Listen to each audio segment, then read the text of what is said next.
안녕하세요. 오늘은 테두리와 관련된 속성들에 대해서 알아보도록 하겠습니다. 테두리는 박스 모델에서 컨텐츠 영역과 패딩 다음에 오는 속성입니다.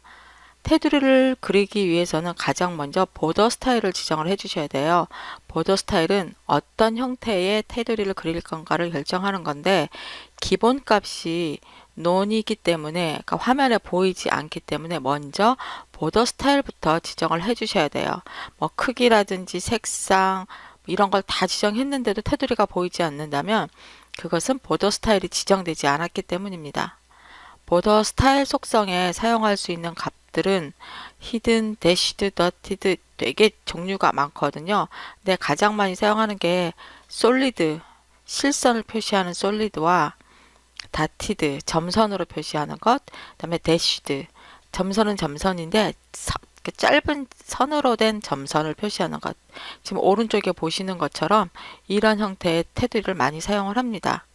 한번 예를 살펴보도록 할게요. 지금 보고 계신 화면은 실선 테두리가 그려진 박스입니다. 이렇게 브라우저 개발 도구로 보면 이 박스 1이라는 곳에 그러니까 div의 박스 1이라는 클래스 스타일이 지정된 div 영역을 보면은요. 박스 1이라는 클래스 스타일은 보더 스타일이 솔리드로 되어 있습니다. 즉 솔리드라는 것은 실선을 표시하기 때문에 솔리드예요. 이 값을 내가 다티드로 바꿔보면 이렇게 점선으로 표시되는 것을 볼 수가 있습니다. 이것을 만약에 더블로 하게 되면 이렇게 이중선, 더블 두 개의 선으로 표시되는 테두리를 그릴 수가 있습니다. 즉 보더 스타일에 따라서 그려지는 테두리 형태가 달라집니다. 여기 앞에 작은 삼각형 보이시죠? 이걸 한번 클릭을 해볼까요? 그러면 보더 탑 스타일, 라이트 스타일, 바텀 스타일, 레프트 스타일, 즉 네 방향의 스타일이 각각 지정되어 있는 것입니다. 이것을 간단하게 줄여서 보더 스타일을 더블 이렇게 지정을 하는 거죠. 테두리의 두께를 지정하고 싶다면 보더 위드라는 속성을 이용을 하시면 됩니다. 아까 방금 봤던 보더 스타일의 탑, 라이트, 바텀, 레프트 네 방향의 속성 값을 한꺼번에 주는 것처럼 보더 위스 속성도 보더 위스만 사용을 하면 네 방향의 두께 값을 똑같이 지정할 수가 있습니다. 박스 1의 보더 위스를 2픽셀로 했다 그러면 네 방향의 테두리 두께를 2픽셀로 한 거예요. 근데 만약에 각각을 다른 두께로 지정을 하고 싶다. 보더 탑 위스, 보더 라이트 위스 이런 식으로 방향의 이름을 적고 보더 위스를 지정을 하면 원하는 방향에 원하는 두께를 지정을 할 수가 있습니다. 이때 값을 2픽셀, 3픽셀 이런 식으로 지정을 할 수 있기도 하고요. thin, medium, thick 같은 키워드를 이용할 수도 있습니다. thin은 가늘게, thick은 두껍게, medium은 중간 크기 이렇게 지정을 할 수도 있어요. 그럼 border width를 이용을 해서 네 방향의 두께를 지정을 하는데 이때도 각 방향의 크기를 다르게 주고 싶다. 그러면 순서대로 4개의 값을 주시면 되는데 이 방향의 순서가 중요해요. 탑, 제일 먼저 오는 값은 탑이에요. 그 다음에 right, bottom, left예요. 이것은 시계 방향으로 생각을 하시면 됩니다. 맨 윗부분 탑부터 시작을 해서 탑, right, bottom, left. 이 방향은 보더 위드뿐만 아니라 앞으로 나오게 될 패딩이나 마진이나 이렇게 네 방향의 각각의 값을 지정을 할 때 꼭 이 방향 순서대로 지정을 한다는 것만 알고 계시면 됩니다. 4개 값이 아니라 값이 2개만 주어졌다.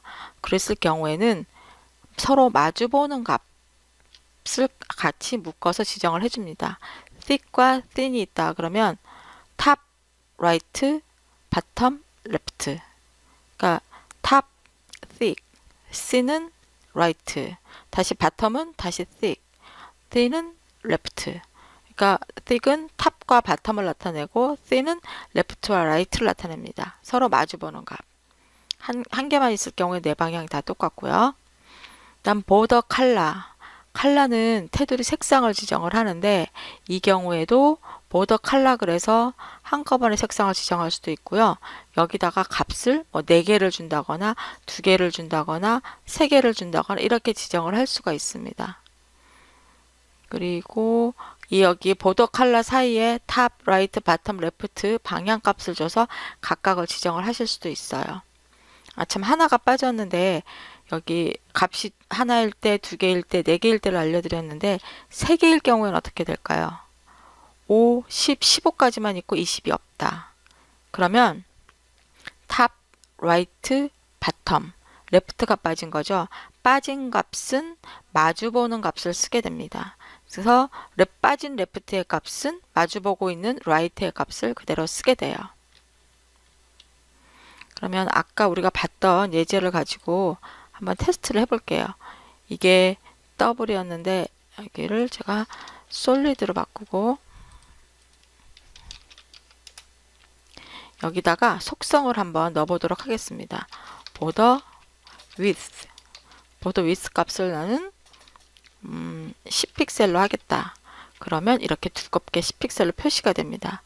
여기다 값을 하나는 10픽셀, 아이쿠 10픽셀과 20픽셀로 하겠다. 그러면 탑과 바텀은 10픽셀, 레프트와 라이트는 20픽셀로 표시가 돼요. 하나 30픽셀로 볼게요. 그러면 탑은 10, 라이트 20, 바텀은 30, 그럼 레프트는 마주보고 있는 값 20픽셀을 똑같이 갖게 되죠. 이 경우에 여기 삼각형을 눌러보시면 탑 10, 라이트 20, 바텀 30, 빠져있는 레프트 값은 마주보고 있는 라이트의 값을 사용한 걸 알 수가 있습니다. 그러면 테두리와 관련된 모든 속성을 한꺼번에 묶어서 표시하고 싶다. 그럴 경우에는 보더 속성을 사용을 합니다. 보더 속성을 사용해서 여기다가 만약에 2픽셀, 다티드, 블랙 그러면 네 방향 모두 두께는 2픽셀이고 스타일은 다티드고 색상은 블랙인 테두리가 그려집니다.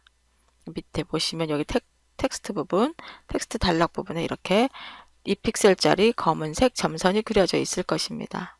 만약에 H1을 보면 나는 보더만이 아니라 보더 바텀, 보더는 보더인데 그 중에서 아랫부분만 스타일을 지정하고 싶다.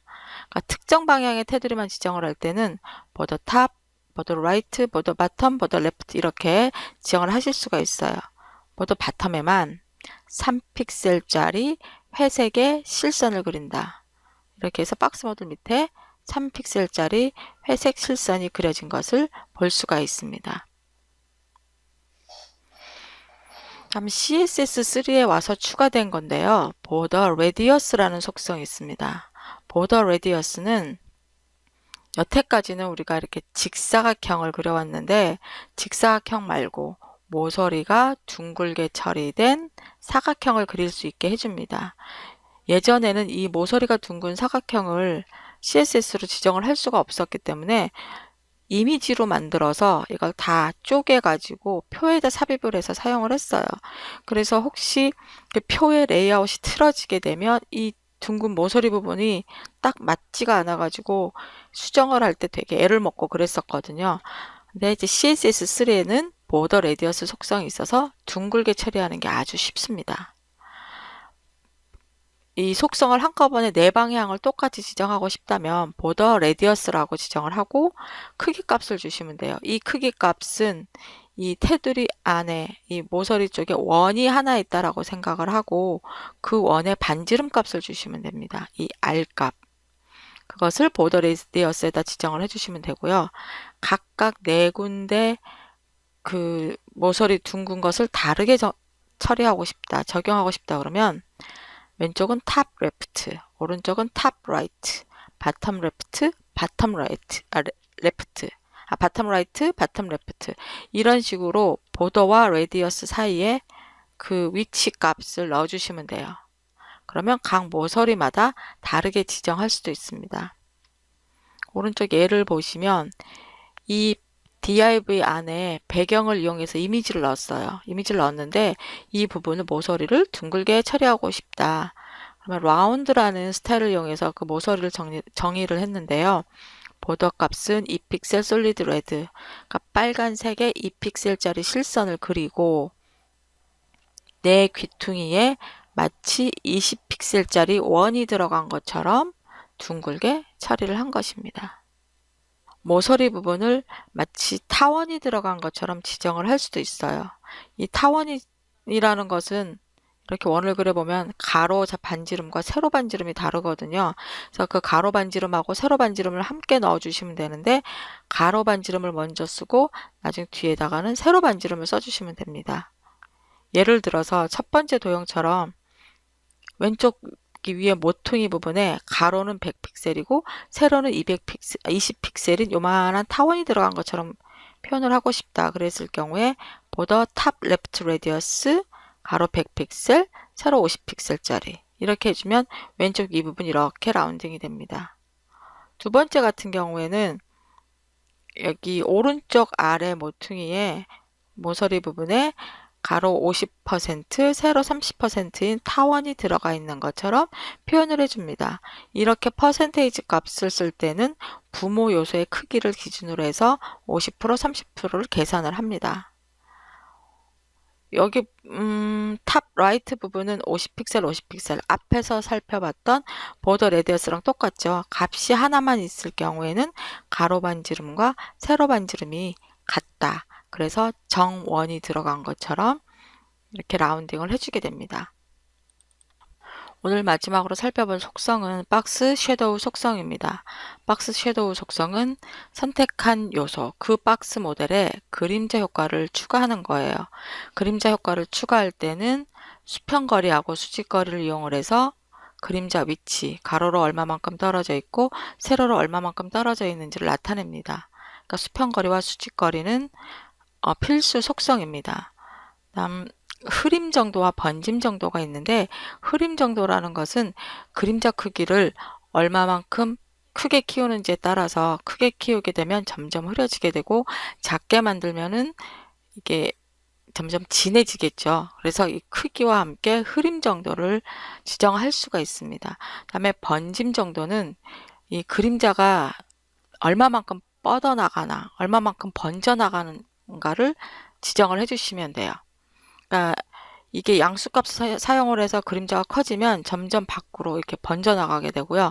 음수값을 사용하게 되면 약간 안으로 줄어들게 됩니다. 그다음에 색상은 그림자 색상을 지정을 해주시는 것이고, 그다음에 인셋은 이 박스 안에다가 안쪽 그림자를 넣어주게 됩니다.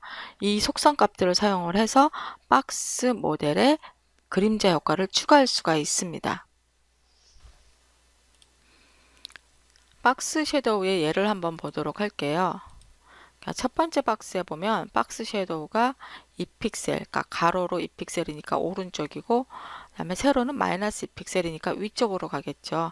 그리고 그림자의 진하기는 5픽셀, 번지는 정도는 0픽셀 이렇게 표시가 됐습니다. 색상은 블랙이에요.